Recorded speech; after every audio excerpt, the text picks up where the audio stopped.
Hello, everyone.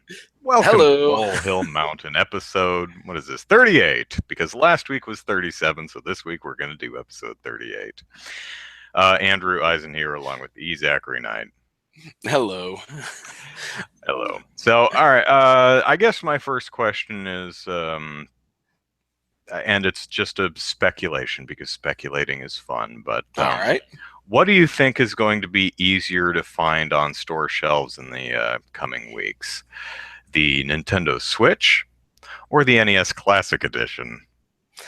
The Switch, because apparently Nintendo stopped producing NES Classic Editions because I haven't heard a thing about those since November. So, yeah, I have no idea what's up with those Classic Editions.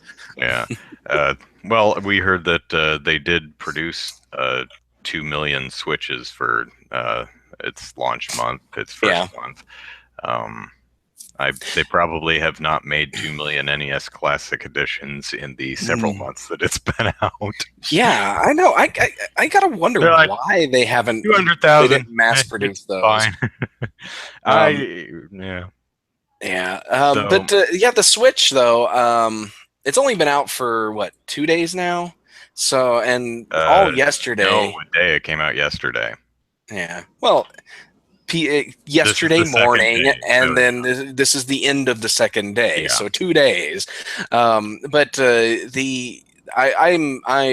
follow a group on Facebook. It's Oklahoma Retro Gamers Society, and they were posting like, this Target, this Walmart, this Best Buy has a Switch available.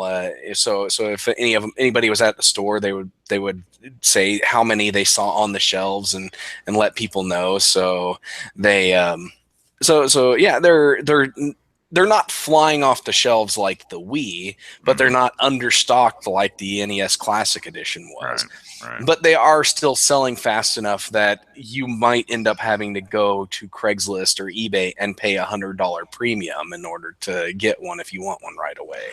That's something I'm not quite interested enough to check out myself.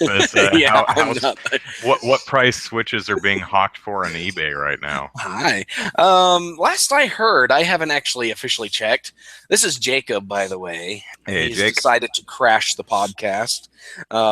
Last I heard, and this is from the Oklahoma Retro Gamer Society, is that the average listing price for Switch is like $500. Ooh. And yeah, and so pretty crazy. I did see something. Somebody was selling their pre-order earlier this week on Craigslist, and it was just the pre-order. It's like, for $150, wow, you get my pre-order. That includes, I hope someone honors that pre-order. The price is the listing was, the price was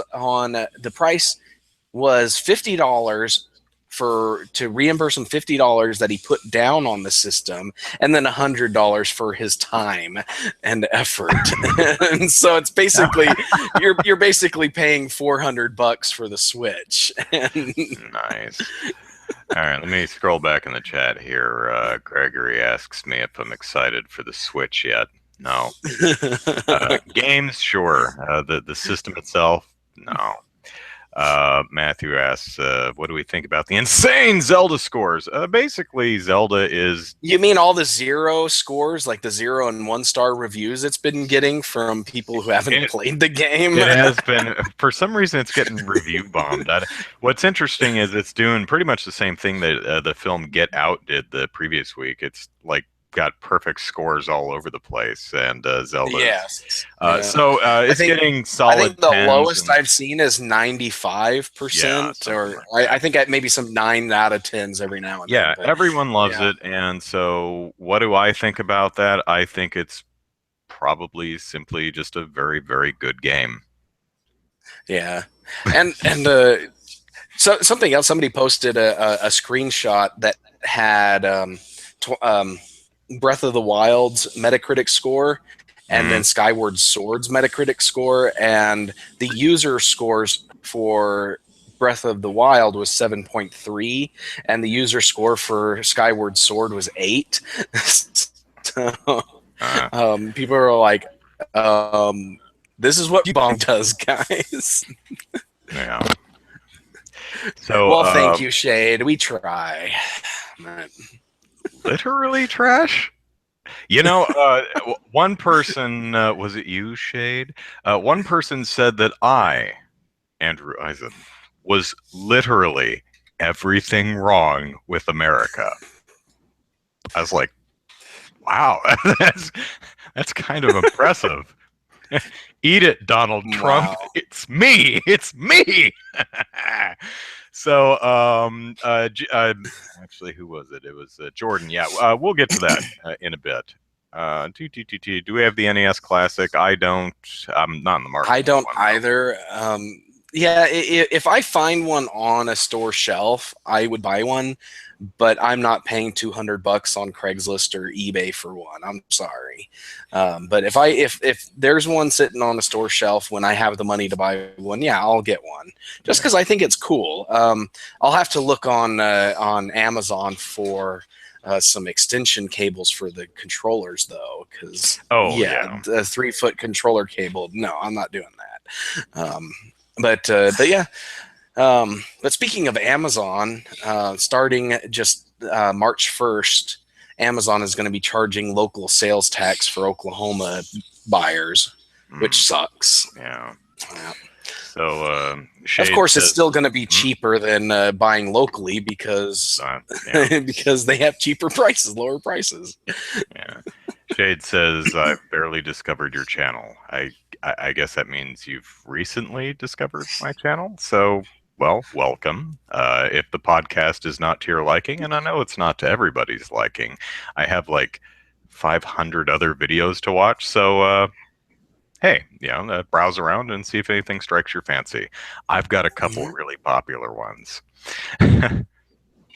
And KJ111 says, this is the first time the podcast has popped up in my sub feed live. Woo! Yeah, I've heard from a lot of people that, and I'm sure it's not just my channel, that the channels that they subscribe to, that they're the videos they post do not always show up in their subscription feeds. From what I understand, there's like an extra little bell icon next to the subscribe button that you can click to force notifications. So if you find that you're not getting notified of my or anyone else's videos, you can try that. Yeah, Jordan was asking something that we're gonna talk about, I suppose, now. And one of the big things happening, and I'm not even sure how this started, but apparently someone figured out that the Switch cartridges are really disgusting. Like, you lick them and you're like, oh God, it's terrible. How can a piece of plastic taste this bad? And well, now and everyone has to lick one. Yeah, then everyone was licking one, and I'm like reading these articles. Well, I read the one Kotaku article, and then I read a bunch of headlines from other places that say, yeah, we tested this, and they are terrible. I'm like, why would you test it? Yeah, Kevin over at Go Nintendo, I didn't watch the video, but he did a lick test, and apparently his footage ended up on like Danish news or something like that. That's great. But I, as intimate as I'm going to get with a video game cartridge is blowing on it. That's as far as I go. That's where I draw the line. Just sticking it. That's all I'm gonna do.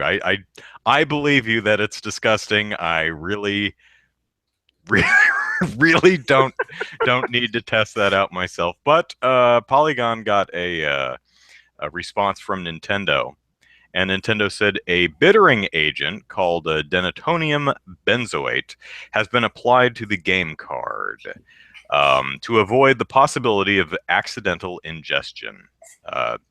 The representative who said that also points out that it's non-toxic. So basically, Nintendo is coating their carts with a bittering agent so that if Jake there puts it in his mouth, he'll immediately spit it back out. Yeah, and that works for a lot of kids, like the vast majority of kids. But I've known a handful of kids that that would not work on because there's just no way. There's just no way. They just don't care what things taste like. It just goes into their mouth. Do you want to go to mommy? Jordan says, knowing Zach as a father, it's charming seeing his kid crash the podcast. Though I can see all the fans' reaction if some random kid walks through Andrew's background yelling, "Daddy!" Something that I had the week before last. I had Dave from Super Metal Dave 64 on the podcast, and we found out that we live literally 10 minutes from each other. And nice. After the podcast, yeah, I live in Linda Vista. He lives over in La Mesa or something like that. And my sister was here at the time, and we were talking to Dave after we finished broadcasting the show, and we're like, what would be funny is if my sister was just sitting in the background during the beginning of the podcast, and then she left, and then just walked into the background of yours and sat on your couch. What? How'd you do that? So, nice. So Scotty J-Man is in a restaurant watching the show while playing Zelda on the Switch. Nice. How do you enjoy? Is Zelda that good? Is it so good that you have to play it while you're eating your dinner? Just don't accidentally eat Zelda and or lick the Zelda cart. Don't accidentally eat the cartridge thinking it's a chip or whatever. Oh, a little guacamole and it's fine. Laxter says, no, it's just me. I'm literally everything wrong with YouTube. Let's see. Matthew, what are you talking about here? Let me see. You first said, I'm annoyed that the press chose to make a joke that Jeff did into a he's talking about the tasting the cartridges, and that it started with Jeff Gerstmann, and then the games media ran with it.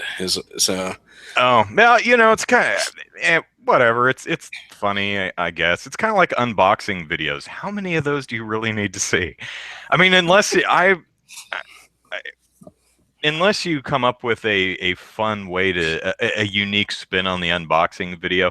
I mean, I can kind of see the appeal of an unbox. You want to see what it looks like, what all comes in the box, but it's like the console and the controllers come in the box. Although I will say I do like the fact that the the Switch box opens like a briefcase. Rather than pulling everything out of the side. That's convenient. That's cool. Yeah. It's very convenient. Yeah. So there's actually a couple other Switch stories that are fun. Let's see. So we talked last week, I believe, about the Joy-Cons not responding for some of the press that had early systems.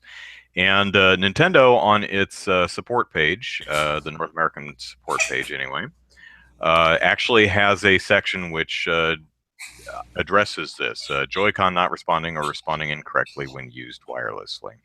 And it says what to do. Ensure your console has the latest system update. So far as I can tell, everyone who's had the problem, the update doesn't fix it. Or the Joy-Con controllers are charged. As far as I can tell, everyone who's reported the problem did make sure that the controllers were charged. Try to decrease the distance between the Joy-Con and the Nintendo Switch console. Okay. Ensure that the Nintendo Switch console is placed to minimize interference with the Joy-Con. It is best if the Nintendo Switch console is placed out in the open and is not behind a TV, near an aquarium, placed in or under a metal object, pressed against a large amount of wires or cords within 3 to 4 feet of another wireless device, such as a wireless speaker or wireless access point. Check for possible sources of interference and turn them off. Interference can be caused by devices such as laptops, tablets, wireless headsets, wireless printers, microwaves, wireless speakers, cordless phones, USB 3.0 compatible devices such as hard drives, thumb drives, LAN adapters, etc. In most cases, it would be enough to move these devices 3 to 4 feet away from the Nintendo Switch console and or Joy-Con controllers. And this is my favorite part. However, if you continue to experience this issue, please power these devices off while using the Nintendo Switch console. Oh, thanks, Nintendo. That's great advice. Basically, their advice is to not put the Switch on your entertainment center or anywhere near your Yeah. entertainment center. But I love the fact that their solution is your controller not working? Well, if you want to play the Nintendo Switch, turn off your laptop, tablet, wireless headsets, wireless printers, turn off your microwave, turn off your wireless speakers, cordless phones, and anything that's USB 3.0 compatible. Really? Set off an EMP bomb and then you can play your Switch. Well, you got to make sure that your Switch is in a magnetically shielded. So. Oh man, that's kind of ridiculous. Turn off your microwave. Well, but I can attest to the microwave thing. I've had my router on one side of the house and all of my entertainment stuff on the other side of the house and the microwave in between. And yeah, you turn on that microwave and you get no Wi-Fi signal. It's that bad. Yeah. So I can attest to the microwave thing. But everything else is just ridiculous. I'm sorry. Hard to say if it's just a bad batch of hardware, because no one that I'm aware of reported on any of these problems prior to the preview units going out. And this thing has been demoed all through January, all through February, in various places at different events, and I have not heard one person playing at a demo event and saying that the controllers lost sync. They did a Nintendo's Treehouse Live thing for a few hours, and they never had any. Once they had trouble figuring out which controller was the right controller, but they never had problems, so far as I could see, with the controllers desyncing. However, if you're playing in portable mode, or I suppose what is it called, desktop mode, where you set the Switch on the table in front of you, which means you're like a foot away, it's likely not going to be a problem. And from what I hear, if you want to play Zelda with a stable frame rate, you're going to have to play it in portable mode. Because outlets such as Digital Foundry have been reporting this morning that the Switch version of Zelda runs at 30 but makes frequent drops to 20. Oh, ouch. Basically what happens is it's 30 cap, but if it starts chugging, it will drop down to 20 and cap there until it can get back up to 30. So you don't have the frame rate doing this. It just goes thump and then goes back up. However, in portable mode, when it's not docked, apparently it's a solid 30 all the way through. So it's a problem with the upscaling for resolution then. Sounds like the fill rate is just too much for that processor when it's upscaling to 900. And the Wii U apparently has the same problem. So the Wii U is a 720p, and it has the same frame rate drops that in different places, but the same type of frame rate drops that the Switch version has while docked. So the best way to play it is on the Switch in portable mode, which portable mode is absolutely not the way I want to play the game. So if I want to, unless they somehow fix this with a patch, if I want to play a solid 30 Breath of the Wild, I'm screwed. SOL. Which is a bummer. But I want to play Breath of the Wild, but probably going to be a while. I don't know where I'm going to play it, because I'm disappointed that I don't want to play it portable. So I guess I may as well play it on the Switch just for the slight resolution bump. Although I'm going to be waiting for a while because I'm not paying $60 for it. Or any video game. It's nothing against Zelda. It's just where I draw the line personally.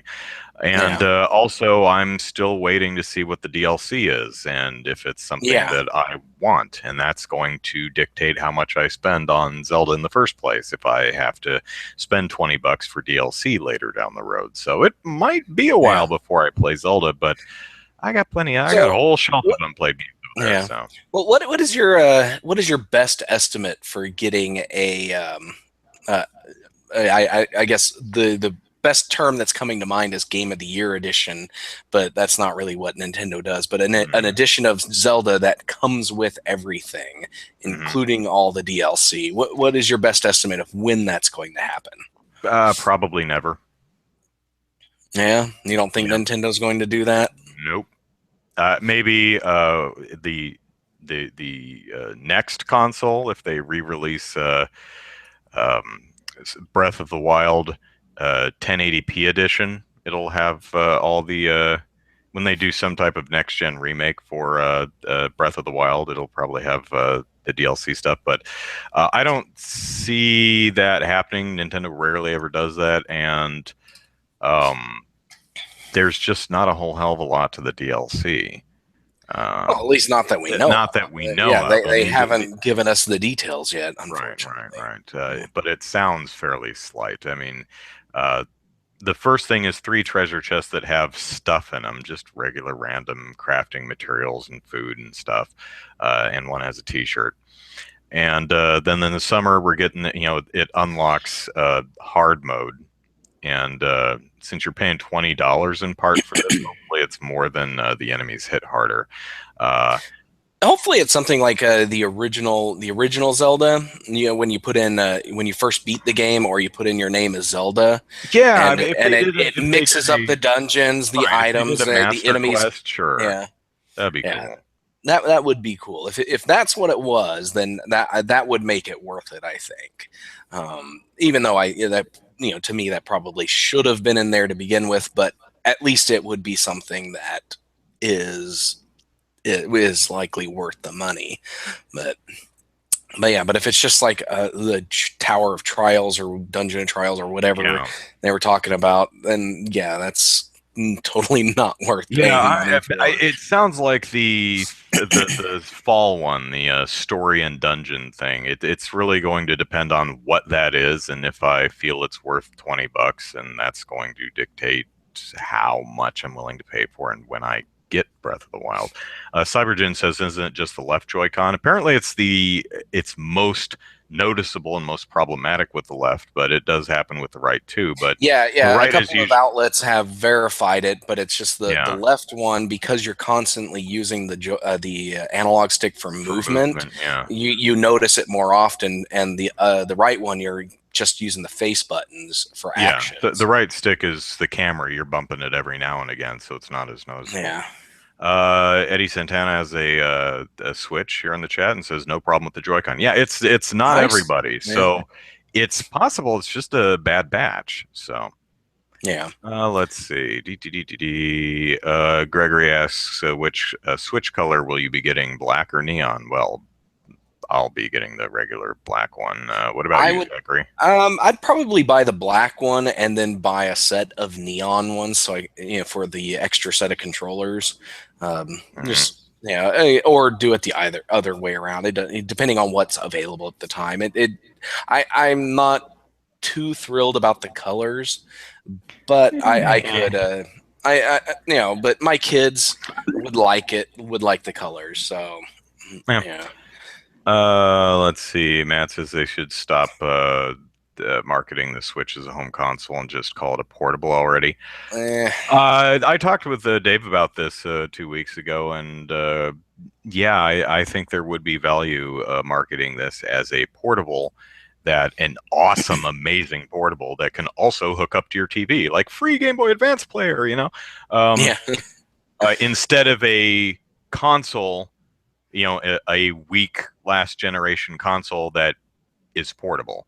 I think one is a bit more enticing a prospect, is a bit more impressive than the other. So I agree that might have been a better marketing strategy, but that's not I think the thing with the marketing direction they went is they really want to replace the Wii U, because the Wii U was not selling like they wanted it to, and they needed to end the Wii U's life. But the 3DS is still selling really well, and they didn't want to market it as a portable that can hook up to your TV, because they didn't want to hurt the 3DS sales. Yeah. Yeah. That's how I read the marketing. Yeah, that Yeah, it's also why Nintendo's like, oh, we're constantly, people are saying, well, what about a successor to the 3DS? Well, we're always looking at new stuff. Basically, what that means is we're waiting to see how the Switch does. hmm If the Switch is just a massive success and we can cover both markets with one piece of hardware, hey, yeah. maybe they'll do So that.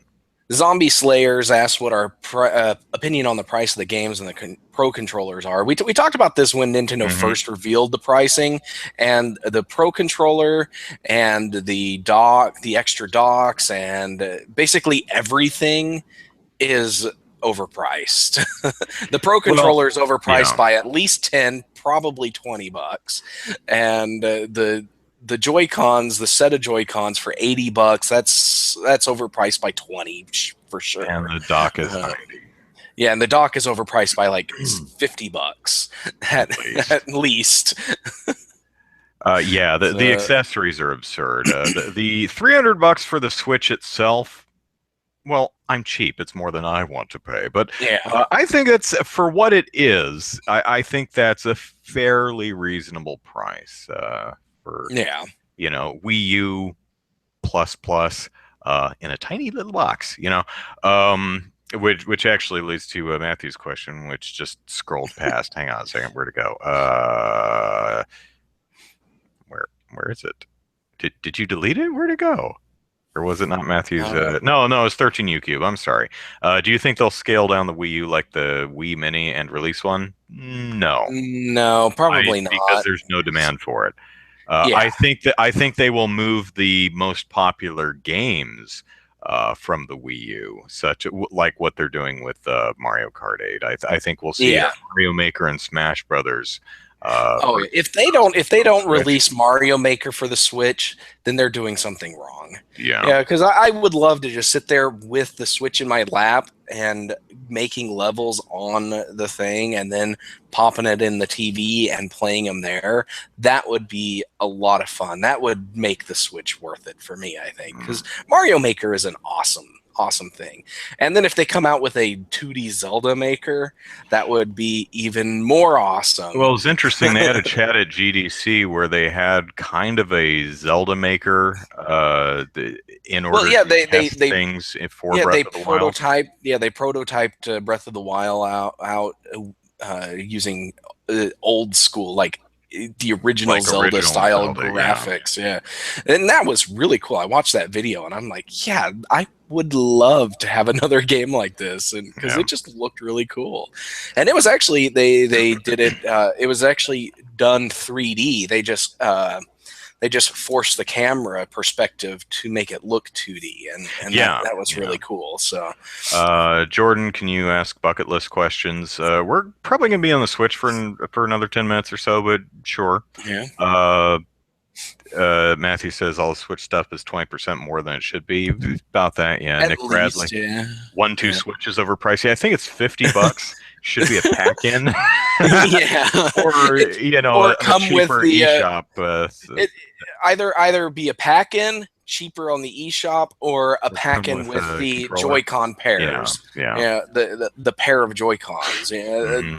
that's what it should be. Oh, One of those three yeah. options. And Jordan says right below that, am I wrong to think one Switch should have been the pack in? If you are, everyone is, because Yeah, I think everyone was saying everyone it. Yeah. during the January event saw 1-2 Switch and go, oh, that's going to be the Wii Sports, the Nintendo Land. That's going to be the pack in. Oh, it's not. I You okay. want full price for It's going to that? be a little eShop title then. Oh, it's going to be full price. hmm Um, well, as I mentioned on a Yeah. podcast, with Dave, Wii Music sold over 2.5 million. So, who knows? Um, Yeah. uh, Zombie Slayer that says that the screen gets scratched when you dock it. I guess if you're not putting in straight, it could get scratched, which yeah, is a very bad Kevin thing. over at Go Nintendo says, yeah, his is pristine. So it'll probably scratch after a while, but it probably has to do more with how careful you are to slide that sucker into the dock.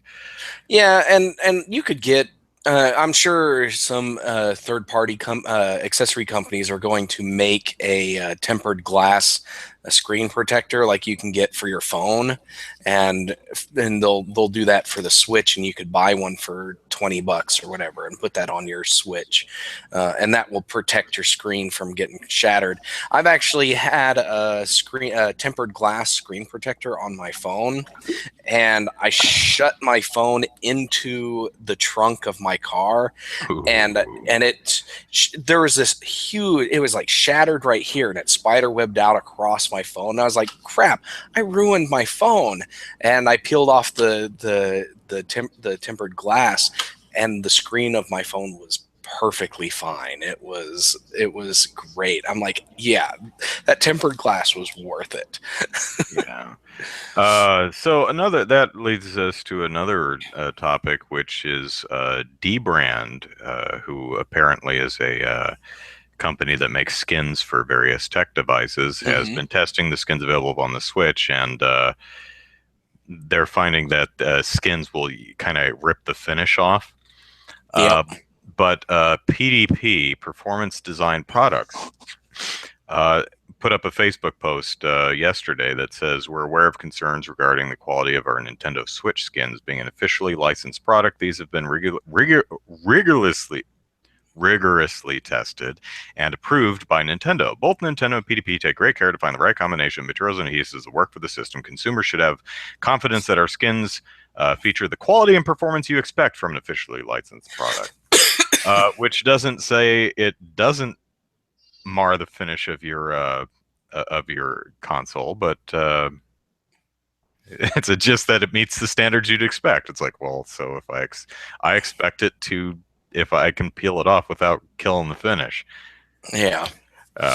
So there's another Yeah. I'm not much for minor thing going skinning on. systems. I don't have any interest in that.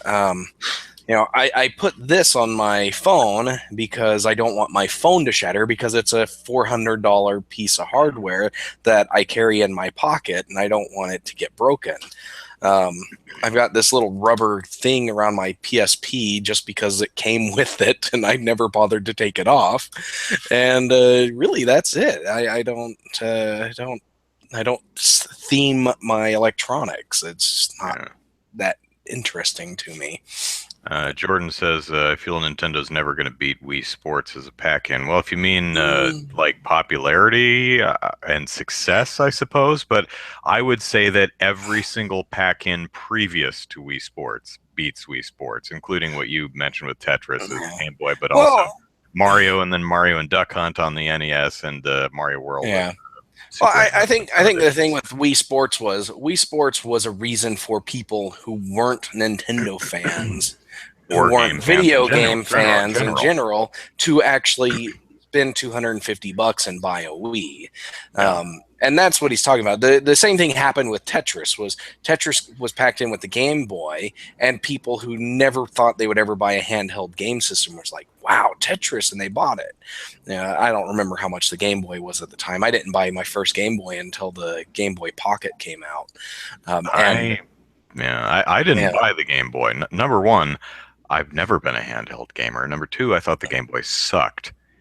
oh, it was Because, awesome. well, My I mean, first game was great Donkey games, but Kong Land, but yeah, but oh god, that ugly, terrible screen that was hard to see and was this puke green and the ghosting movement of everything. I'm sorry, folks, the Game Boy is terrible. It's got great games on it. It's an absolute uh, hey, when you can play for milestone. And 16 hours straight without changing the batteries, it's awesome. what did it take? Four double A's or something like that? Yeah, four double A's. The Game Boy Pocket reduced that to two and still kept the battery life around 10 hours. So, Hey, you know what else was a completely incompetent, terrible system? The original PlayStation. Yeah, mm, yeah. The original PlayStation can't draw a straight line. Seriously. The huh. texturing and drawing on the original PlayStation is terrible. I mean, I know you look back at the N64 and it's really ugly and blurry today, but at least the N64 could draw a straight line. At least it had some semblance of texture filtering on it. The PlayStation was a junk piece of hardware. I don't know. I still have It was fond a memories of milestone in my. gaming. It's got some great games on it. Don't get me wrong. If you Yeah. can avoid vomiting while playing them, because man, No, I tried some of the mine's all the way classics on the. across the room. I'm not gonna get it out, I tried some of but the classics on the PlayStation, like Metal Gear Solid and I think Tony Hawk, um, and a couple others. And I played them. I'm like, this is just turning my stomach. I'm like crawling through a vent in Metal Gear Solid, and the walls are these really ugly, patchy, jittering textures, and I'm grinding a rail on in Tony Hawk, and the rail goes a couple feet and then starts swirling like a sine wave. I'm like, oh, this is garbage. But you know, there maybe yeah, I'm just a Nintendo fanboy. yeah, yeah. So, Jordan, I think was it Jordan? If I can get this to scroll up. Yes. Let's see. Oh goodness, why? Oh no, it's 13U Cube asked if how often I've played the Wii U or anything. And to be honest, the only time I've played Wii U was to play Smash Brothers with one of my son's friends at their house, and I didn't even play on the gamepad. I used a Wii remote, so so yeah, I don't have really any experience with the Wii U experience Mhm. itself. Yeah, and yeah, that's just how things go. I don't typically buy systems for several years after they're out, and with the Wii U, I guess it's going to be like a year or two after the end of its life before I Yeah, buy a one. couple of people So, asking when we're going to buy a Switch. So Zachary, you probably a couple of years. probably a couple of years at least. I still my system preferences for purchase right now is probably Wii U, then PS4, and probably this. It's a toss up between the Switch and the Xbox One right now. But there's more games coming out on the Switch that I want to play than what's Mhm. currently out on the Xbox One. So I'll probably go with the Switch first and then Xbox One later. All right. Yeah. For me, almost certainly this year. I mean, as long as Mario doesn't slip into 2018, I'll definitely be getting it for that at the very latest. But I mean, it's kind of hard to imagine that a big Nintendo fanboy like me won't pick one up Yeah. closer to launch than the end of the year. Hmm. But we'll see. There's Yeah. really just nothing releasing on the system that I need to have that I can't get elsewhere, and a lot of times better. I'm still Yeah. waffling on Dragon Quest Heroes 1 and 2. On the bright side, you can get both games for $60. You can get Yeah. part one costs $20 and part two costs $60, although it's not out yet on the PlayStation 4. But it looks markedly better on the PS4. Yeah. On the other hand, the Switch version has some gameplay rebalancing, has an extra playable character, has an extra boss, and has a HD rumble. So, you know, maybe Yeah. the in aggregate cheaper price and extra features will be worth the downgrade in visual fidelity. I honestly haven't decided yet. Um, Yep. 13U Cube, So does games make a system? Yeah, absolutely yeah, they do. yeah, they But do. system can also hamper the games because there are a bunch of games on the 3DS that I haven't finished because I just don't want to play them on the handheld. Yeah. I stopped Yeah. playing Dragon Quest 9 because I didn't want to play it on a handheld. Stopped playing Luigi's Mansion 2, just did not want to play it on a handheld. Stopped playing um, Paper Mario Color Spin, no, Sticker Star because just did not want to play it on a handheld. I would have finished those games if they were on a console, but I just don't like playing on handhelds. It's an inferior experience to playing on my television. It's not comfortable. It's not fun. I don't like it. I put up with it occasionally because there's great games on it. Yeah. But I would rather not put up with crap inferior hardware in order to enjoy great games. I would rather enjoy great games on great hardware, or at least adequate hardware. But that's me. I know a lot of people Yeah. just, for some reason, really love playing games on a 6-inch screen or whatever the gamepad and the Switch are 6-inch. I don't know what the 3DS is. Playing games on a little low resolution screen in their bed on at weird people love that. I don't. I hate that. I genuinely can't stand it. I like sitting here with my feet up on my desk and playing on my or over here on my comfy couch. That's where I want to play. Looking at my big 60-inch widescreen HD television. That's where I want, with a comfortable controller, not jammed on this really small little thing that's not comfortable to. I genuinely do not like portable gaming, and that's kind of a bummer when the next console's big selling point is portable gaming. I'm like, yeah. So, I love Woodchuck Society as hey, you're back. What game we would like to see come out on the Switch in the future? Monster Hunter. Okay, that's a good one. I was going to go with a Metroid title, an actual Metroid title, and not something like Federation Force. I want to play Samus traveling through a desolate dungeon, defeating huge monsters, collecting upgrades for her suit, and ending and with the game ending blowing up a planet again. I want to do that. Metroid Prime, Chozo Backgammon.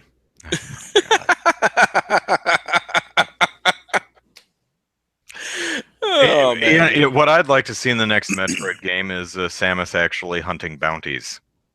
See, that would be cool too. Just even if it's just a side thing to do. You have the main quest, but she can also just go off and, hunt bounties. Which would be because she's a bounty hunter. Be cool, yeah. I don't think Japan knows what bounty hunter means. I think they just heard the phrase and thought it sounded cool. Yeah, she's less of a bounty hunter and more of a mercenary. Mercenary, yeah. So she's Jacob's back. But, that would being a bounty hunter and actually hunting bounties, that would be cool. And you could even frame a mission around or a story around that, a full game around a bounty, and maybe a couple of them. But yeah, that would be great. Other games that I would like to see, and I don't know. I can't think of anything specific other than other Nintendo titles that they've done. But I would like to see Retro make an original game. Yes, I agree. Give someone else Metroid, or if Retro's big enough, have them do 2 games. Ooh, yeah, exactly. And then something from Platinum. Have them come up with stuff because for all of its flaws, Wonderful 101 is still a fun game, and then Bayonetta 2 was very well received. But they have proved their stuff. They should get they should get the option of making something. Yeah. Well, I said Monster Hunter a minute ago, and I think there's a pretty good chance, although I would not complain about Monster Hunter on PS4 and taking advantage of the strengths of that system, because when you're fighting a 60-foot dragon, you want it to look the best it can. It should be a big, epic experience. And I hate playing Monster Hunter on a handheld. I've tried. I've tried. I can't do it. It is so not fun to play Monster Hunter on the 3DS, which irritates me because Monster Hunter 4 and then Monster Hunter Generations, I think they called it, were on the handheld. So I imagine if Capcom stays Nintendo friendly and the next Monster Hunter hits the Switch, because they love Monster Hunter Portable for whatever reason, at least I can play it on the TV and it'll look okay, because the Switch is a little bit more powerful than the Wii U. So if I was happy playing Monster Hunter on the Wii, I'll be happy playing Monster Hunter on the Switch on my television. So besides, Monster Hunter is great. Jordan Thompson says Mushroom Kingdom Warriors. Sure. That would be just a that would. Oh man, I want Birdo on my team, just spitting eggs all or whatever those things are all over the place. That'd be great. Yeah. Yoshi with a swinging tongue attack, grabbing people and slamming them into the ground. Be great.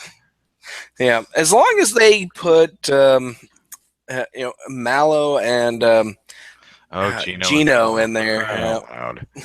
Characters I have no idea why anyone gives a damn about those characters at all because but also I'm the person who says that Mario RPG is overrated. Not bad, not I even less love than Mario good. RPG. Oh, I Yeah, liked it too. uh, I don't think it's that good. And I really Gino and Mallow did not connect with me at all. I never ever think of those characters unless someone brings them up. Oh, well, yeah, Mallow wasn't that great of a character. I wasn't too. He was a good healer, but Princess Peach was way better because she had some solid offensive capabilities as well as defensive stuff, including healing. So Mallow just kind of once you got Princess Peach, he was sidelined. But Gino was an incredible attacker, and I liked him. But Get Horizon Zero Dawn, says Matthew. It's Monster Hunter. Yeah, I'm actually very interested in Horizon Zero Dawn.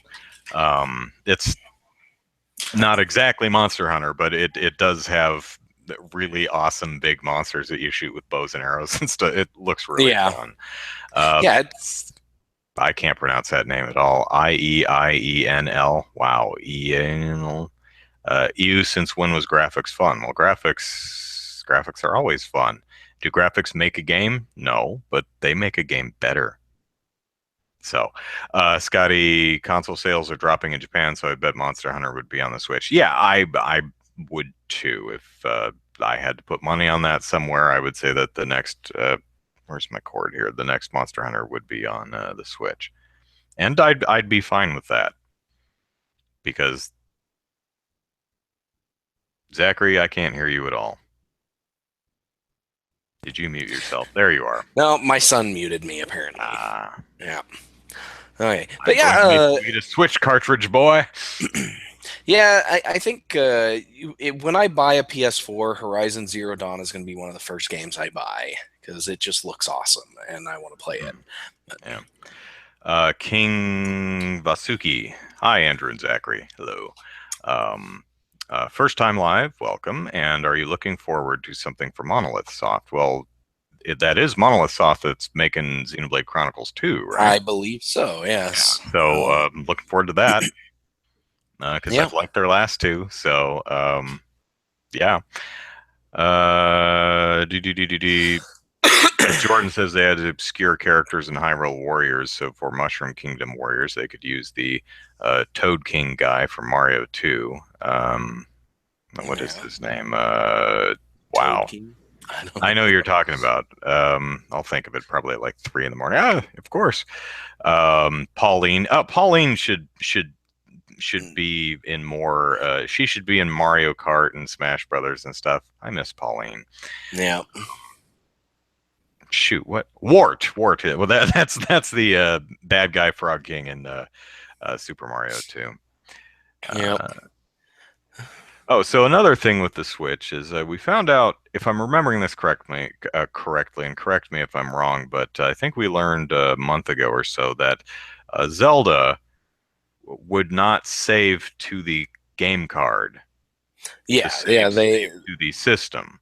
Yeah, the game cards are read only. Yeah, and there's no writable storage on them at all. So it saves directly to the system memory. Yeah, which Nintendo has confirmed today or yesterday that you can't move your game saves. Yep, you cannot back them up to an SD card or other off system storage at all. And you can't even copy them. You can't even make a copy of your save onto the storage. The only management options you have is to delete your save file, and that's insane. I'm sorry. Yeah. I imagine that at some point they're going to have some system transfer functionality and game saves to be able to go over with it. But that seems a really odd restriction. I'm not.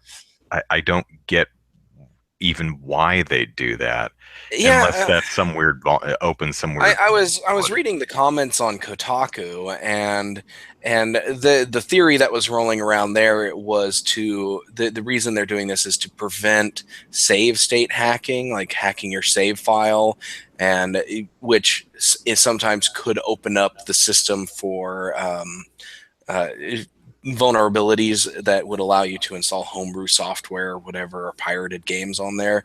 Um, Hmm. but but yeah, basically just to avoid hacking. And I'm just like, but you're hurting regular gamers by not letting them back up their save files Yeah, to the system. And I don't know how big the save filers are going to be, probably not very large, but there's only depending on the game, of 32 course. But gigs of storage on the system, and 10 of that is taken up by the operating system. So that leaves you 25 gigs, or 22 gigs is it that of, much? or something like that. Yeah, Hmm. but so you're left with that much, and it's like eventually you're going to have a lot of stuff on there, and hopefully save files, no matter how many games you've saved, don't take up more than a gig or two. But yeah, eventually they're going to start bumping up into your other game, your other installations. Yeah. Oh God, I have no idea how your name is pronounced, but yeah, as briefly touched on, yeah, Horizon is not Monster Hunter. It doesn't play the same, but it might scratch that Battle a Giant Monster itch as Yeah, a last resort. It because does have you're giant fighting monsters in it, giant yeah, brontosauruses and T-Rexes made yeah, robot yeah, but dinosaurs in there. very, very But different intent and how that game functions. So yeah, yeah, Matthew's saying that Nintendo's afraid of people finding an exploit, and I would imagine that has a lot to do with yeah, and move yeah. state. Because I remember the Wii had some exploits that required copying the save file for Zelda Twilight Princess, and making some modifications to it on your computer, returning it back to the system and loading it up, and that opened up a hole that you could use to install homebrew software on there. So yeah, Nintendo's probably trying to avoid exploitation of the operating system that way, but still, Yeah, that'll you're work for about a hurting month. you're hurting your legit customers over that, and it's really stupid. And something else in a related issue, somebody, I forget which outlet did this, but they tested installation of a game. Like they downloaded a game, installed it to the SD card, and removed the SD card, and then re-downloaded the game and installed it on the onboard storage, and then put the SD card back in, and then they went to the management, like to manage your installations, and deleted the game, and it didn't give them the option to pick which version to delete. It just deleted both of them. Hmm. So yeah. Yeah, so don't accidentally delete your Zelda save file because that's going to be a lot of work. Yeah. Yeah. Don't delete your game. Don't delete your save files, and don't install your downloaded games on more than one, on the SD card and the onboard storage, because you're going to delete them both if you want to free up memory on one of those two. Yeah. Let's see.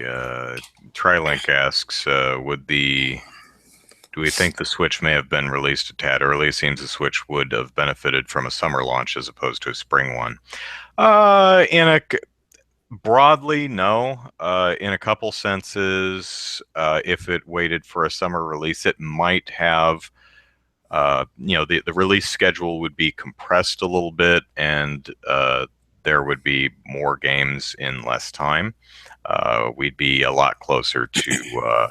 Nintendo is deliberately pacing out its games rather than releasing Zelda and Splatoon and Mario Kart and ARMS all on launch day. they're doing the big one in March, and then they'll have Arms in April, I Yeah, think, and then they'll do Mario Kart, and then they'll do Splatoon 2 sometime in the summer. So they're trying to space it out and fill it in with indie games. Um, but if they waited for summer, uh, it would compress the release schedule, and they might have some things ready that aren't ready now, like Virtual Console. Uh, Maybe waiting till the summer would have given them enough time to launch the online, the full online service. yeah, Um, Although what it is free until next fall. But as far as success of the system goes, the system is what it is. The games are what they are. I don't think that waiting another 4 months to release the console would have really done much to change the system's fate at this point. yeah, probably not. Although maybe they would have found and corrected whatever this Joy-Con issue is. Maybe that wouldn't have been. Possibly, yeah. Monkey Boy asks, "What do I do as a job?" I am a quality assurance analyst for a technology company. We make our own proprietary hardware and software, and I tell the developers that they're terrible at their jobs. It should feel really bad about it. So I'm well liked. Yeah. I also, of course, do some freelance writing. Zachary. Oh, I'm a web developer and I make websites. And I also do video game development as a hobby and do a little bit of writing as a hobby as well. I'm trying to turn one of those two into a career eventually, but that's going slowly. Mm. Yeah. Uh, the name that cannot be pronounced, the Switch had to be released. They would have been lying to investors twice. Well, that's kind of beside the question. It's kind of an idealization of that. Would it have Yeah. been better served coming out in summer? But yeah, they kind of did have to release it now because Wii U's been dead for a while, and they've been telling investors and such that it's coming, it's coming, guys. So they did kind of have to release it at some point. Yeah. Um, but also, Nintendo also needs something out there making money, and the Wii U is not that. The Yeah. 3DS is doing all right, but the Wii U's been dead for a while, and they wouldn't want Yeah. And their over a year investors. between consoles with nothing out there Yeah. making money other Yeah. And the than, investors 3DS, NES expect Classic Nintendo. Edition. Yeah. The investors expect Nintendo to be a dual hardware company right now, anyways. So, yeah, they had to, and since the 3DS was making money, they had to replace the Wii U with something. They couldn't just kill the Wii U and not release anything for a year or two or whatever. So, Yeah. Nick Bradley asks, "What kind of game am I making?" Well, right now I'm working on a Zelda style adventure game, 2D game. The one that I'm making right now is Game Boy style, Game Boy themed, and so four colors and 168 by 144, I think, is the resolution of the Game Boy, the Mhm. original Game Boy. Um, Yeah, that sounds right. yeah, and so that's what I'm working with right now, and eventually I'm going to the next game that I plan on making is actually going to make the jump up to Super Nintendo style. It was taller than it was wide, wasn't it? Yeah, I believe so. Yeah. Yeah. But- Laxter says you can write Breath of the Wild off on your taxes as a yeah, work expense for research.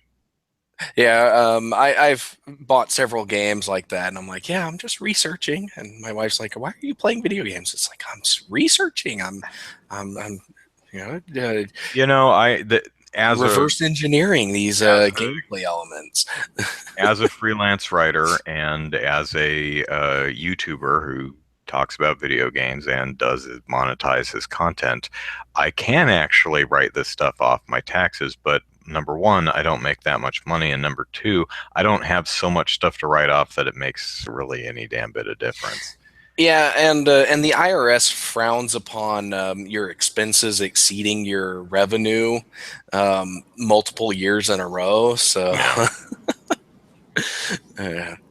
That's a quick way to get an audit is if you do that multiple times.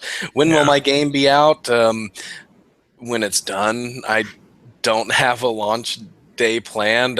I would like to get this Game Boy style one out this year. I'm hoping to have one the first boss playable by April. I've got a game convention that I'm going to. I've actually got a booth at. It's Super BitCon in Oklahoma Nice. City, and I want to have that. I want to have a playable demo of that available there for people to try out, and hopefully one other game. I'm trying to get a quick mobile game done and out because I want to release something into a marketplace. Um, yeah, if you want to play some games that I've made, you go to divineknightgaming.com and check some of those out. Yeah, That's night there's with a K, right? yeah, night with a K, divineknightgaming.com. So Yeah. Jordan asks a bucket list question. And it just scrolled past. Damn it. Have either of us ever had the poop scared out of us, and what's the story? Um, hmm. I've never been so scared that I crapped my pants or peed my pants. So does that I disqualify me from the question? no. Well, I will say never run down a steep hill while farting. It's not worth the risk.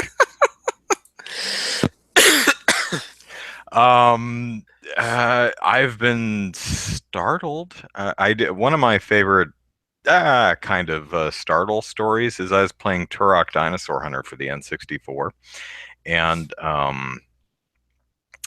we actually had surround sound. So and this was mid '90s surround sound, so it's not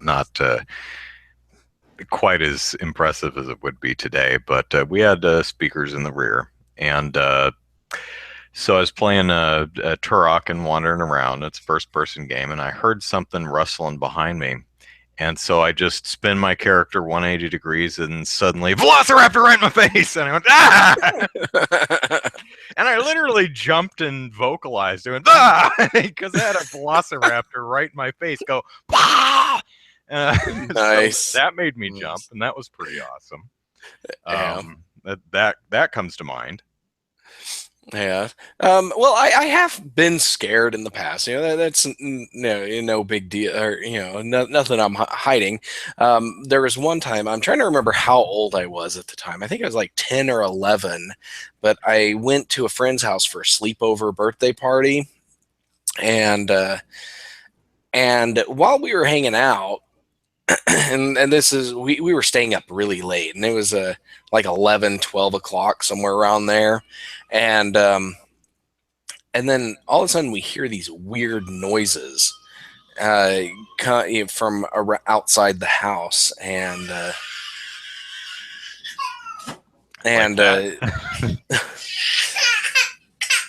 just crazy noises, and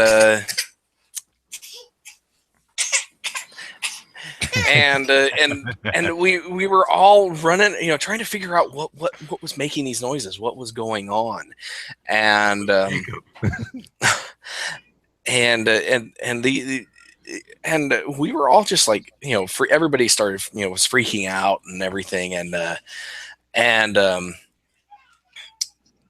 eventually it just got, to me, I just got super scared, and I ended up starting crying, and and it turned out that it was just a prank being played by the birthday kid and his parents, and what they had were these like metal sheeting, and they were shaking it, to make a kind of whoa, whoa, whoa, whoa, whoa, whoa, whoa, whoa sound, and so it was just, I don't know, it was really, yeah, I was 10 or 11 years old, and I was just, yeah, freaking out and crying, and they his parents felt kind of bad that they scared me that bad.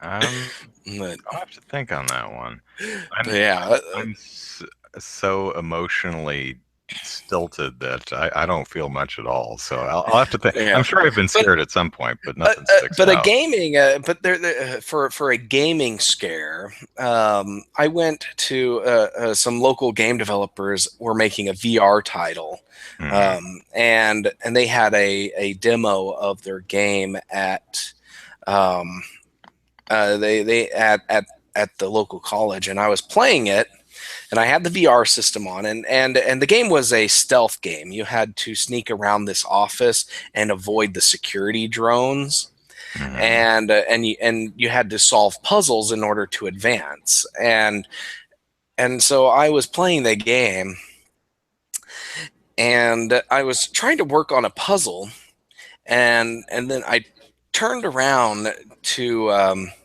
check the location of the security drone, so because if I needed to move to hide or something, but I turn around and the security drone is right there, and I jumped up like a foot off the ground and said, "Holy crap!" And they told me for like later the next week that that was the best reaction they got out of anybody playing the game, Nice. because I literally jumped and yelled when this thing was right in my face. Nice. Yeah. Let's see. Someone, Trilink says, "Would you ever have Andrew voice one of your games? Maybe as a cool, dry protagonist." You gonna do any games that require Um, voiceover? not in the near future. Maybe sometime in the distant future, but I don't.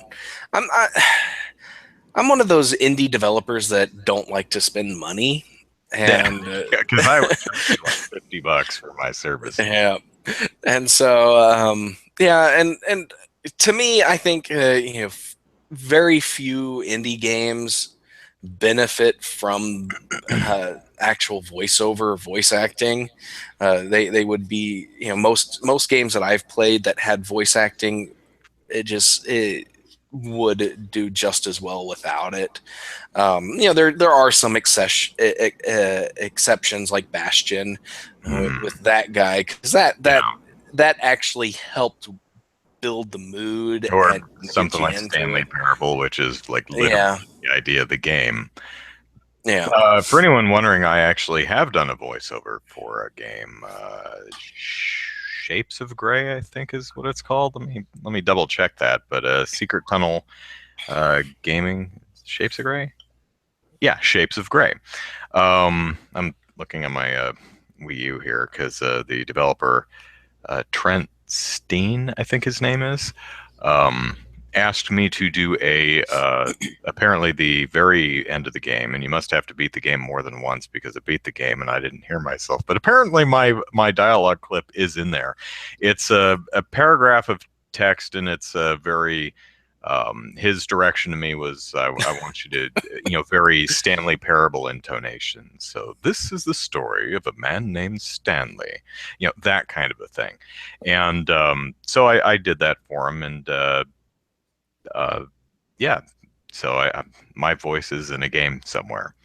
Um, Nice. I also did a poetry reading. It wasn't for a video game. It was some gentleman was doing a some event where he just wanted me to read a poem, and I said for Halloween. It was kind of a spooky, the I think it's the full verse of if you've ever seen the Disney movie Hocus Pocus, it's Hmm. the song in the middle that what's her face, is it Sarah I Jessica don't Parker? Is remember. that who it is? Says, I forget what it Yeah. is, but do I even have it still? I don't know. But it was a poem, and just wanted it read, and I asked him later. Said, "How'd it go?" He said, "It went great." I'm like, "Good." And it's funny because I have a Nice. lot of people ask me, "Is Andrew, why don't you do voiceover work?" It's because no one's offered to, pay me to do it. Um, but I'd love to do, voiceovers for Yeah. Well, games there or is cartoons or whatever. the Screen Actors Guild strike still going on? I haven't heard about that in a Man, while. I don't know. Because I was just suggesting, I was just thinking, maybe you could just be a scab and cross the picket lines and do voiceover work for some game developers, if that strike's still going on. Um, but no. So So, Jordan says, quote, I don't like to spend money, end quote, or do you really mean, quote, I don't want Andrew to have my money, end quote. And I'm like, well, well, we if we I know could pay Nintendo doesn't Andrew, want my money. yeah, but if I could pay Andrew for what he's written at Random Tower, I would. But yeah, I don't have the money for that. Yeah, I haven't read anything recently because I've been so busy. I've been, if you've been Yeah, I following my haven't channel, either. yeah, I actually did, I think, 8 videos in the last week, which is probably something of a record for me. Except for when I do like 30 days of Netflix or something like that. Um, but I did the Switch launch countdown, where each day I reminisced about the launches of the previous Nintendo consoles leading up to the Switch. And then I also did a video about the movie Get Out. Um, and I did a video for Kevin over at Go Nintendo, who was compiling a Switch console launch hype video featuring all kinds of internet notables and Andrew. Um, so I'm in the company of actual professionals, like Jonathan Holmes and um, a bunch of people who you'd actually recognize, and then I'm there. It's like, what is this guy doing there? Why? I mean, he's got a nice voice, I suppose, but anyway. Um, hey, if any of you are actually are somebody or know somebody who needs someone to do voice work, hey, yeah, I'm certainly open to that. I live in Southern California. I can't go to like Austin to record stuff. I mean, unless you really wanted to fly me out to a studio somewhere to record stuff for you, but Yeah. um, but it would be fun. I'd totally be open to. Woodchuck Lover says, have you seen Get Out yet? If so, what do you think it's worth a hype? I haven't seen it yet. I might see it tomorrow. I'm kind of waffling between seeing either that or Logan. I also want to see John I Wick hear 2. Logan is really good. Yeah, So so do I. So I'm not sure which one I'm going to see. I'm definitely not going to see John Wick 2 tomorrow because it's at 9:30 and I don't want to get up that early. But both Get Out and Logan are at like 11:30, so that's fine. I'll probably see Get Out because that's been in the theaters for a week and it's probably going to be out of theaters faster than Logan will. So probably, I yeah. might want to get that. And really, but the thing that's difficult is I'm not really interested in seeing Get Out. It's more just seeing what all the hype is about because, as I mentioned in the video, um, which is really a joke. The whole video is meant for the punchline at the end. A very torturously 5-minute long video for kind of a stupid punchline, but I was being genuine in I that. enjoyed it. I'm, Yeah. I'm glad I was being genuine in the video. I saw the trailer and I was like, oh, all right, and I went about my life. I didn't think anything special of it. Um, Yeah. and I still don't. I'm not seeing in the at least in the marketing what a lot of other people saw. So my curiosity is not so much I want to see the movie. It's I want to see if I see what everyone else sees in this movie. So Yeah.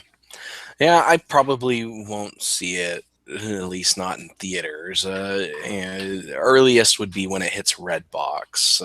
But yeah, I have no idea when I'll see it after that. I still haven't seen Doctor Strange yet, and that came out on video just yesterday or Thursday, something like that. That I'd like to. Nick I'd like to asks, see that. yeah, Nick asks if I go to the movies every Sunday morning. No, but when I go to the movies, I go to the Sunday morning matinee because it's cheaper and I have time to go. Yeah. So when I see a movie, it's almost always Sunday morning matinee. When I see a movie in the theaters, it's always at the Dollar Theater.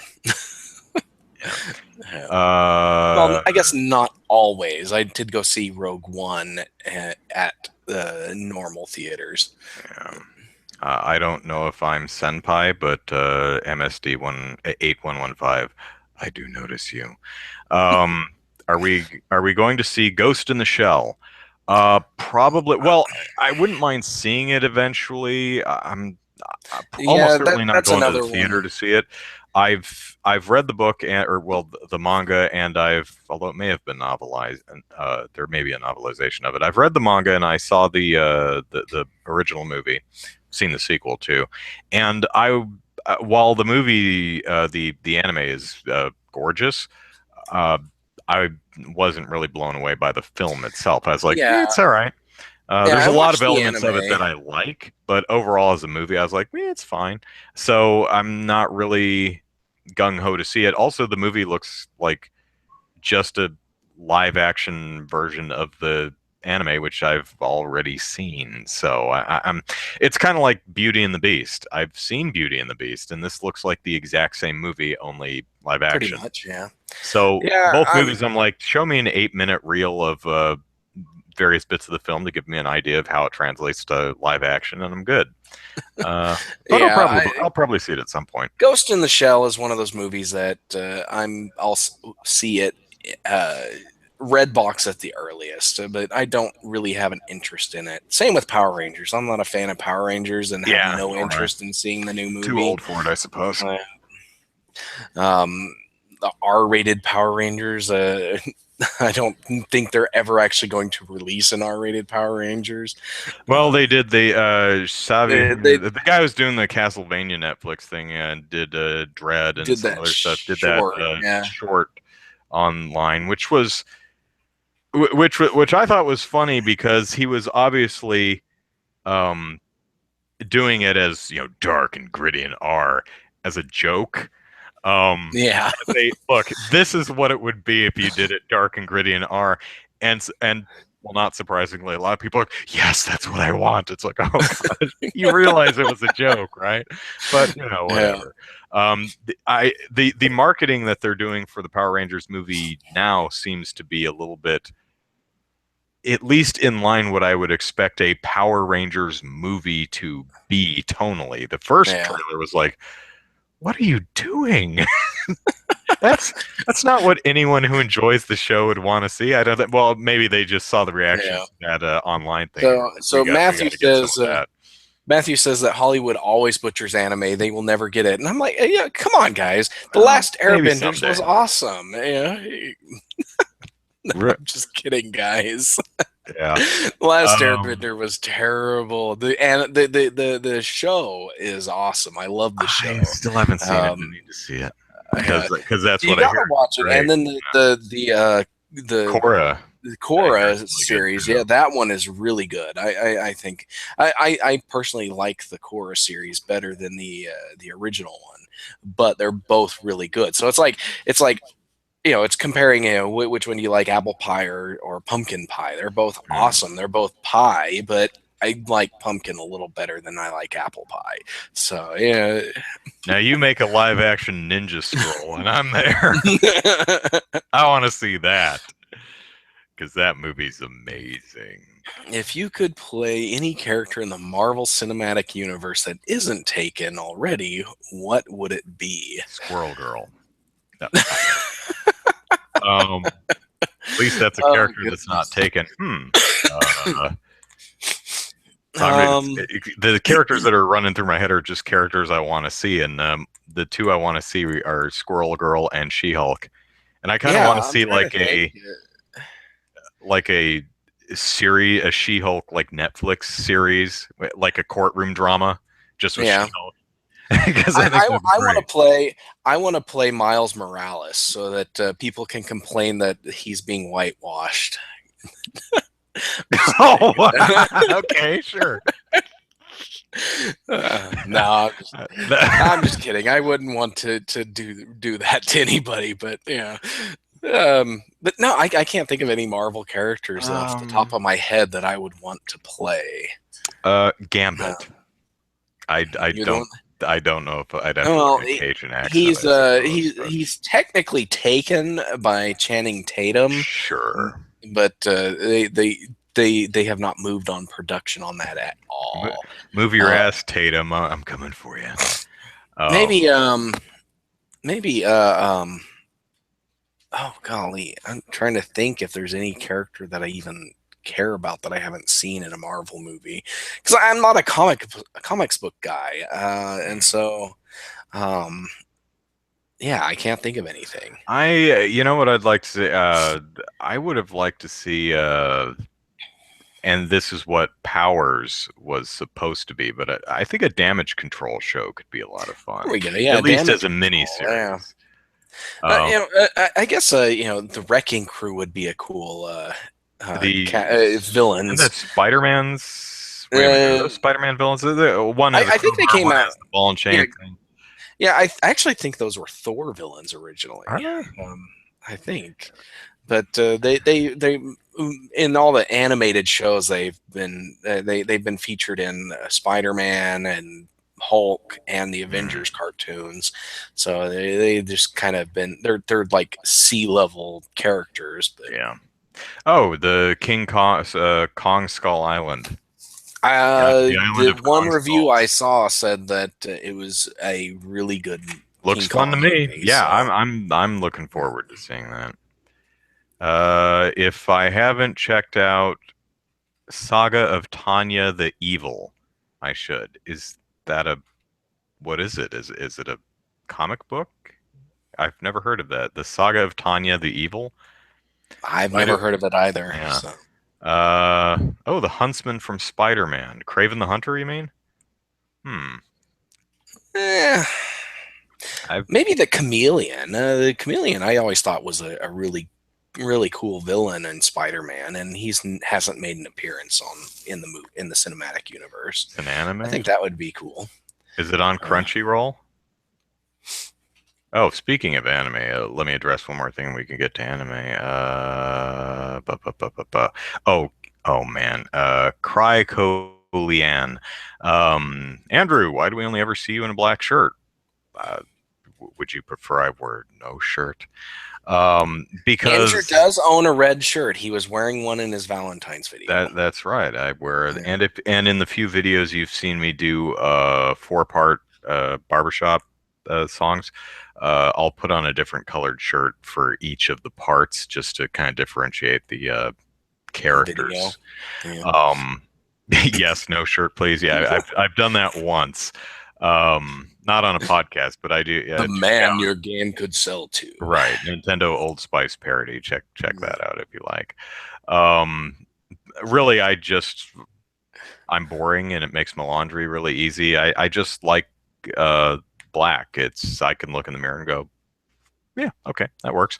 So I just Stains I, are less yeah. noticeable, That's wrinkles are less that's noticeable, right. and he's a bachelor, and those are two major Yeah, pluses for as your long as I outfit. stay away from white cats, I'm good. Um, yeah, I can tar a roof and no one knows. Bow chicka wow wow, says Jordan. Yeah. Um, oh yeah, the kittens. Well, I'm only shot from like here up, so I mean you can see my bare shoulders. Ooh, how scandalous. I also do a video where I walk outside my apartment in my underwear. That's trying to remember. I think it's called something like reciting the lyrics to "Sexy and I Know It" with a straight face, something like that.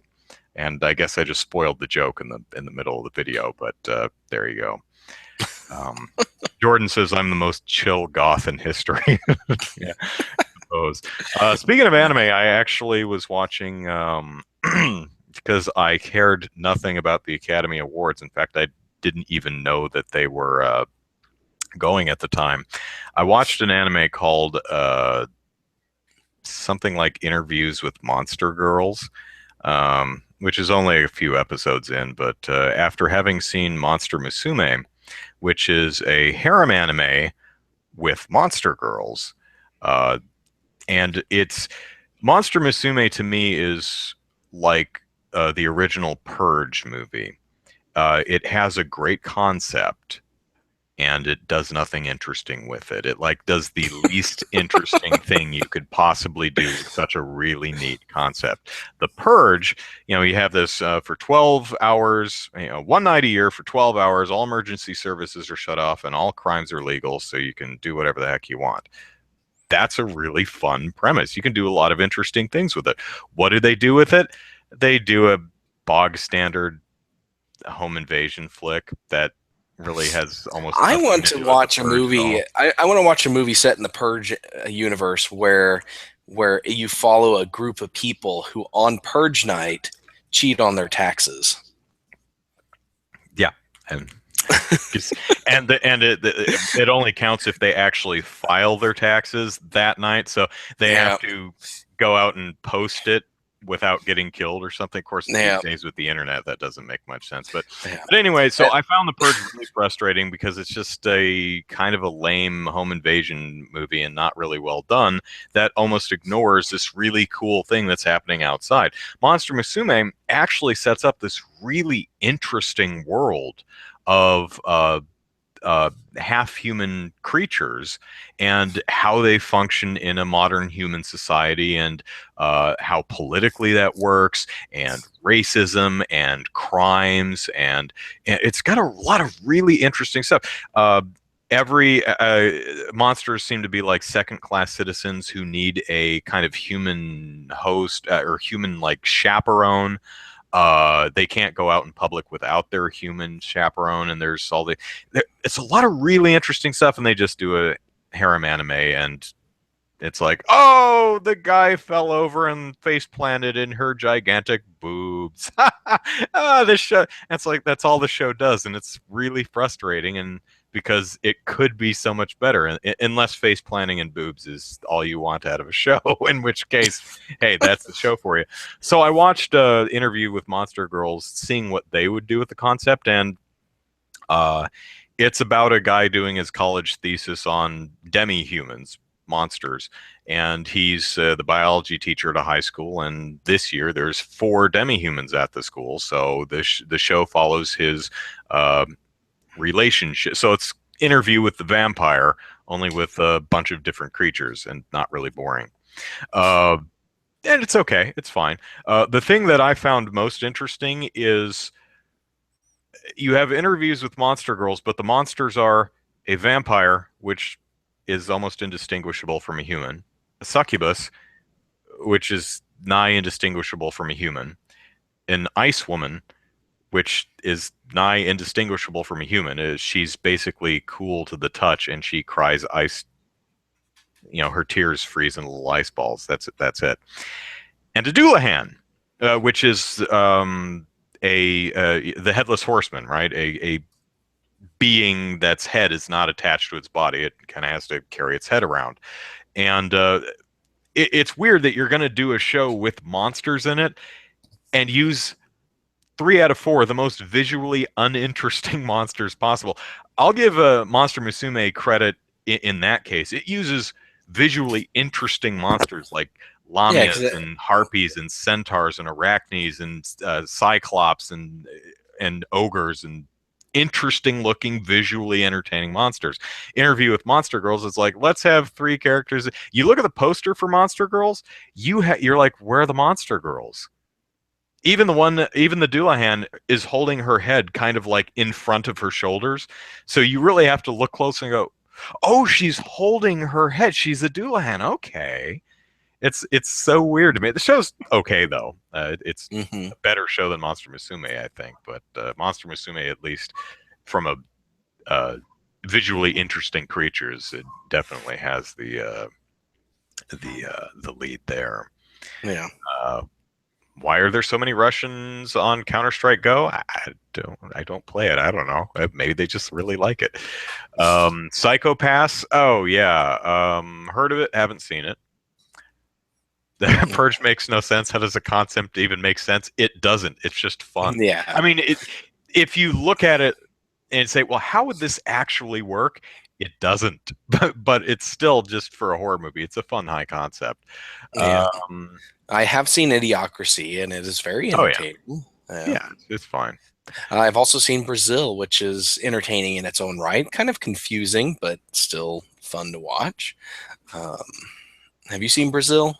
I have not. It's one of those I need to see at some point, but I've just never got around to it. Yeah, it's a great dystopian movie. As Yeah, you got to watch it. Psychopath, Parasite. Another one I've heard of. I don't remember if I've seen that one though. You can probably see. I don't know how well you can make out what titles are behind me, but a fair amount of it is anime. Um, Yeah, I don't watch a lot of anime. I've never really had a strong interest in it. My little brothers, they were really big into various animes, but yeah, I just never really had a interest in it.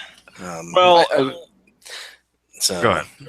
now I've seen things like um, uh, Dragon Ball and Oh. Avatar and stuff like that, but nothing, no, nothing like Cowboy Bebop or Yeah. Oh, well, that anything. that wasn't a typo. It's actually called Saga of Tanya the Evil.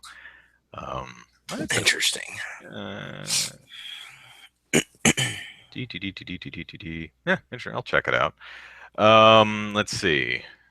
Yeah, anime is as I get older, and see more and more. I just get pickier and pickier. Um, so it's anime like anything else is like music. It's like, do you like music? I like good music. Anime encompasses every single genre known to man. So really, it's like, Andrew, do you like anime? It's like, I like good anime. I mean, I've got a good amount behind me, but really, I like horror.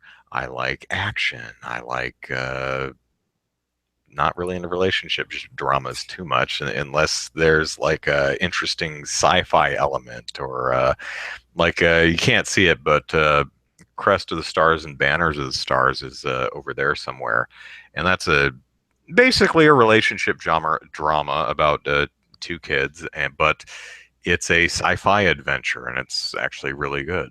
So, do I like One Punch Man? I haven't seen it. No, I don't. To be fair, I've only seen the first episode, and it really didn't do it for me. Um, so, well, I Yeah, don't care for the art style, and I just found the character unlikable and boring. Now, again, I only watched the first episode, so uh, you know, maybe I should give it more of a chance. I remember another anime that was really popular a year or two ago was Kill la Kill, which I started watching and really got into because it reminded me of FLCL, which is also on the shelves back there somewhere. But FLCL is 6 episodes because it doesn't need to be seven. You'd get tired of it after, even at 6 episodes, you're starting to get a little tired of it. And Kill la Kill, I kind of got tired of it after about 5 episodes. I was yeah, like, okay, I get it. I'm done. And I feel bad about it. So I really don't like judging works that I have not seen the entire thing, or in the case of television shows, at least most of it. Um, yeah, I don't think it's really worth judge or proper to really judge a 26 episode series on the first 5 episodes. I could yeah. just judge it on the first 5 episodes. So, Yeah. But speaking of on a different, related but different topic, have you seen the trailer for the new DuckTales series? yes, I don't like the design. It looks the show looks good. I think the performance. It's interesting listening to, who is that? David Tennant doing Scrooge McDuck. Yeah, I think so. He's different. It's just a different voice, and I'm so used to. I forget his name, who'd been doing Scrooge McDuck for decades. I'm so Yeah, used to that voice. It's weird hearing someone else do it, but The show looks like it'll be fine. I don't really care for the art style. It's not off-putting, but I'm like, Yeah, the it's art's too angular. I don't really yeah, care for it. I'm less bothered by the art style than I am by the voices of Huey, Dewey, and Louie and Launchpad. Yeah, yeah. Those are Well, just Launchpad was not. no, all four of those voices are so drastically different from their original incarnations on Disney Afternoons that it totally just like took me out of the trailer. I just could not focus on and enjoy the trailer for what it was because those voices were just that off to me, and Yeah. It didn't get enough. Launchpad, the one line he has in the trailer didn't bother me. Huey doing Louie, I was like, we'll see.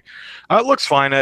My biggest problem is not the art style I would have went with. I would have liked a more um, a softer, rounder art style for that. But yeah. maybe I'm just old. Let's see, Nick or not. Who's saying they've never seen Woodchucks? Never watched anime. What would I recommend? What I would recommend, I'd have to know more about your specific tastes. Otherwise, I'd probably give you something like Grave of the Fireflies or Now and Then Here and There. Enjoy. For anyone who doesn't know, those are kind of heavy, almost depressing shows. They're like oppressively emotional. Try not to cry.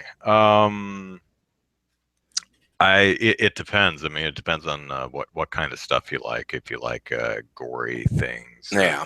sci-fi or romance, or it depends.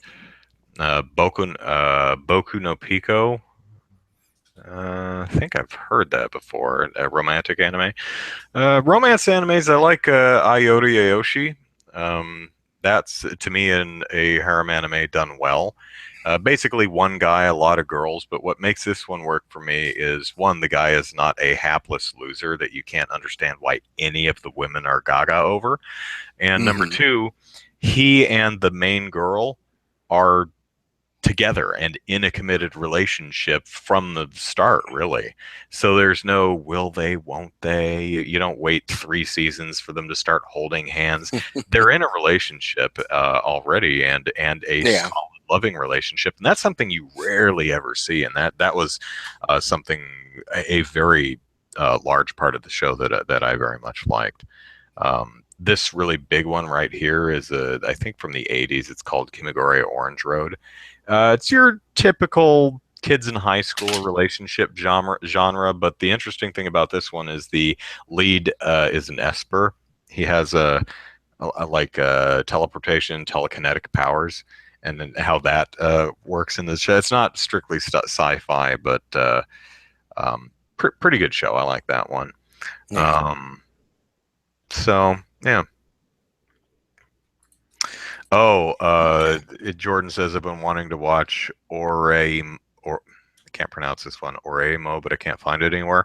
It was on Crunchyroll for a while. Oremo is interesting because the first season I thought was really great. I thought it was really good. It's about a brother and sister. They might be half brother and sister something. Not that it really matters, but basically, the sister is into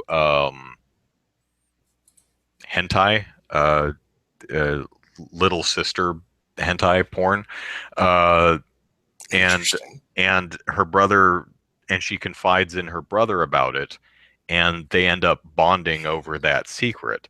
And the show goes to a lot of places like it's like we all have our interests and our kinks, and that's okay. And there's always people out there that we can bond with over the things that we like, and we shouldn't be shunned just for the.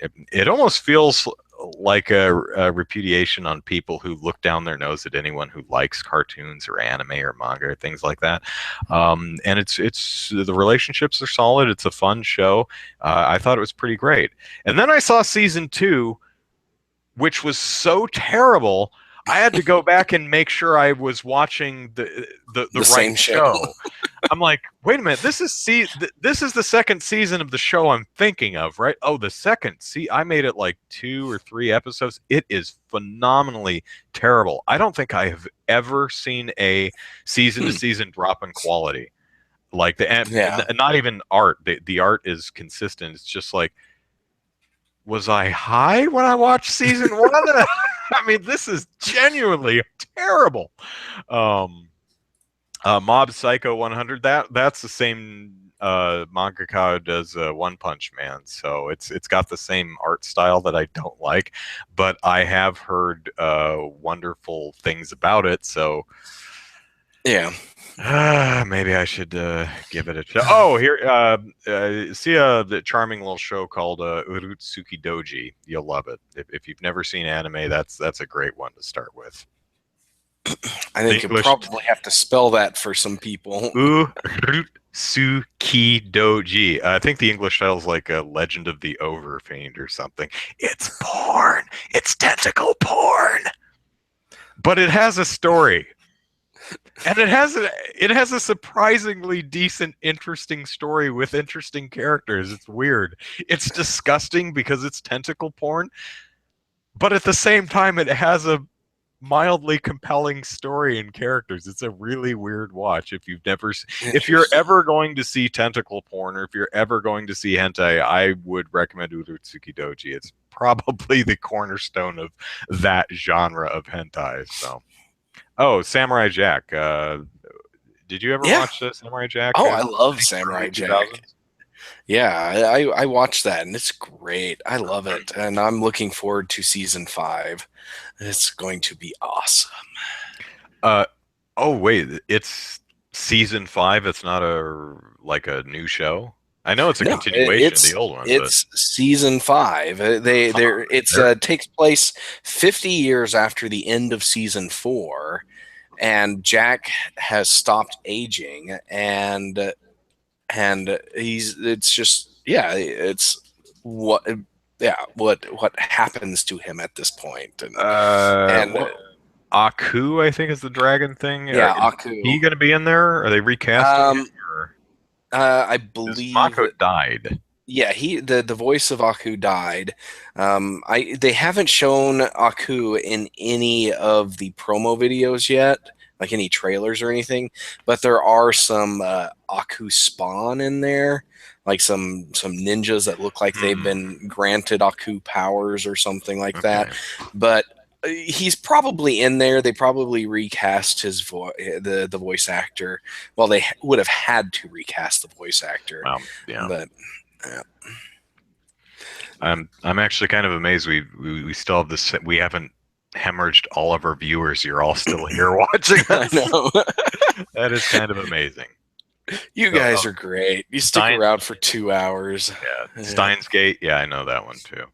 Um, so actually, what I am looking forward to is the next season of Attack on Titan.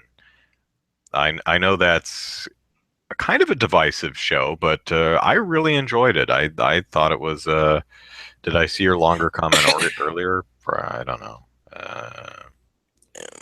Oh, the only cool way I see Dragon Ball Z and finally ending for good is the Earth is torn to pieces and cannot be restored with the Dragon Balls, and the only two left to Goku and Vegeta, so they don't count.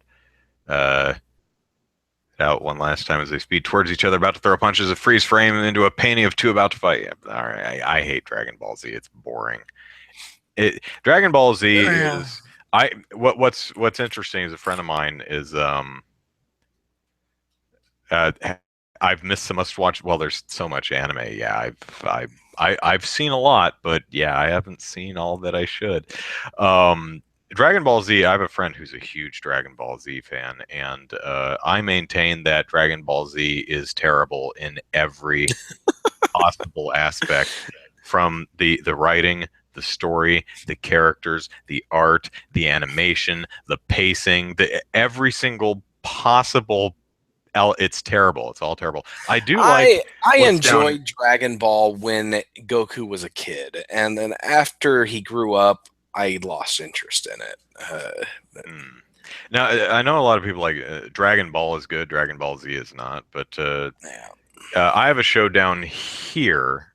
Is that is? Yeah, that one. Yu Yu Hakusho, which I always refer to as Dragon Ball Z, except it doesn't suck in every conceivable way. I like this show. It's like 112 episodes or something, but it's Wow. a fighter anime that I think is actually done well with interesting characters and stuff. Um, what's funny is that my friend who really loves Dragon Ball Z can't stand Yu Yu Hakusho. So if you hate one, you might like the other, and vice versa. Did I know Postal 2 got DLC? MSD asks. Yeah, I did. It's like Vacation. So, I forget what it's called, but yeah, I was aware of that. I have it too.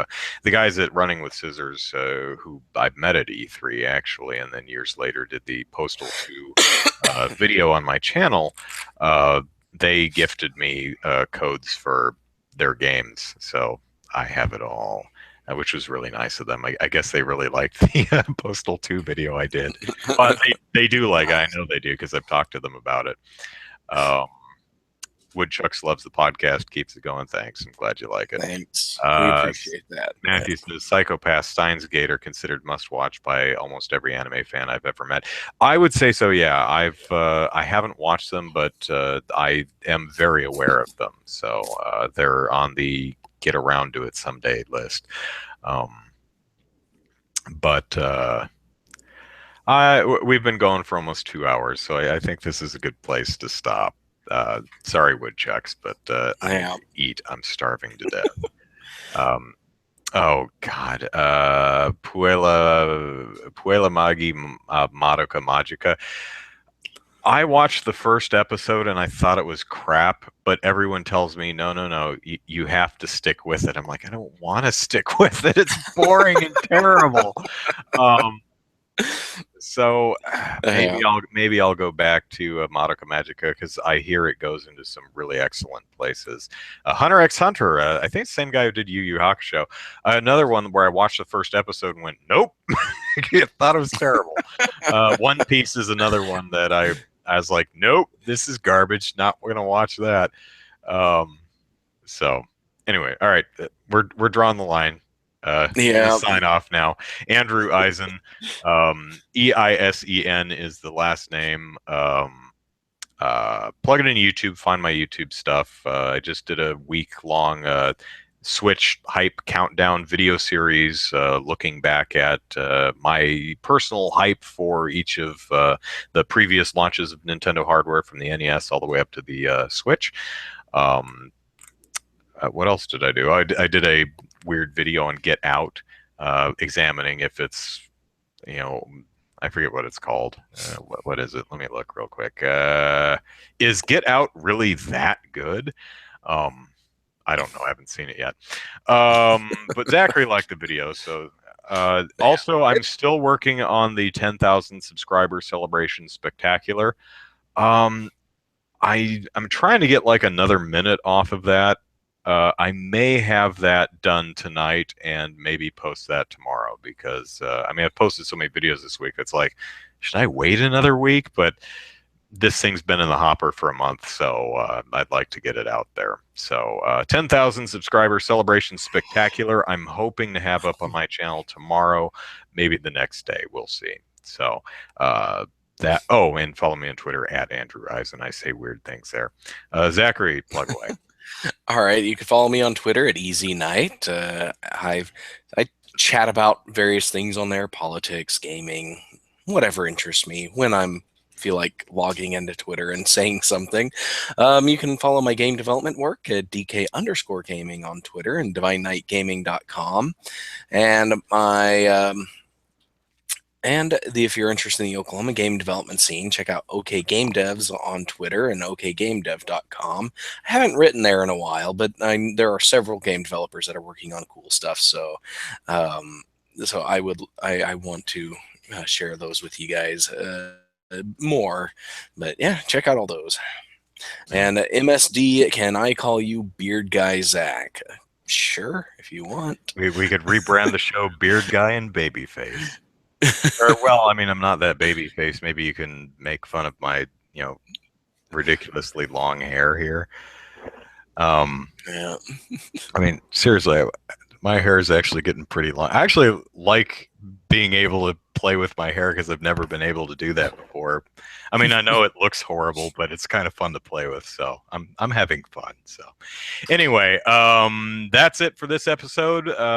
Thank you everyone for hanging out with us for 2 hours. It was a fun chat. We had no idea what we were talking about tonight, but Monotone Man and Beard Man. There you go. There's a good one. There we All go. right. So thank you all. Glad you stuck with us so long, and we'll see you back here next week. Bye bye. All right. See ya.